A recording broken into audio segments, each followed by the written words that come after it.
তখন visitor appeal right ছিল। তো একটা মামলা একজন ব্যক্তি আসছেন আমার কাছে হিয়ারিংয়ের জন্য। তো মামলাটার মেরিট একেবারে কম 10%ও না।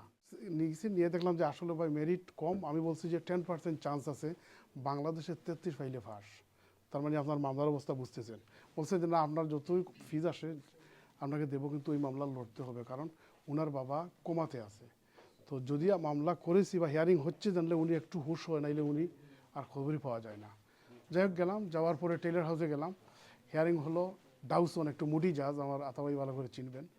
প্রথমে এসে বললেন যে mister Ahmed, can you take instruction from your client, যে তার ফাদার ইমিগ্রেশন স্ট্যাটাসটা কী। ফাদারের কোনো ইমিগ্রেশন স্ট্যাটাস নাই। এখন ছেলে আসবে তার ফাদারকে দেখতে, তাকে ভিসা দেয় নাই এবং মেনশন করছে ওইটা।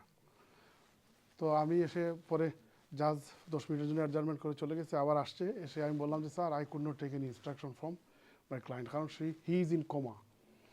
তবে তিনটার একটা হতে পারে, either he made application and it is pending, অথবা he has not made any application at all, অথবা he has got indefinite leave. তিনটার একটা হতে পারে, বাট আমি তো কিছুই জানি না। যাই হোক, জাজ একটু আগালো।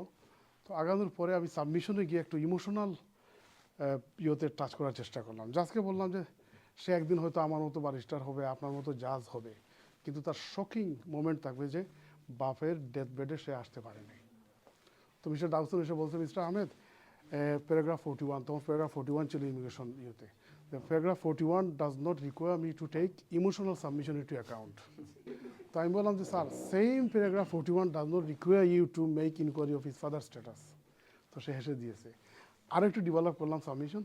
এরপরে বললো যে mister Ahmed, I am not going to give you trouble, I have made my mind and I am going to allow this appeal, and I am going to fax the determination by today 5 o'clock। তোমার client কালকে ঢাকা থেকে visa নিয়ে আসতে পারে। ঠিক 5টার ভিতরে fax করেছে ঢাকায়, পরের দিন ভিসা নিয়ে পরের দিন লন্ডনে চলে আসছে। অথচ কেসের মেরিট ছিল মাত্র 10% আমার।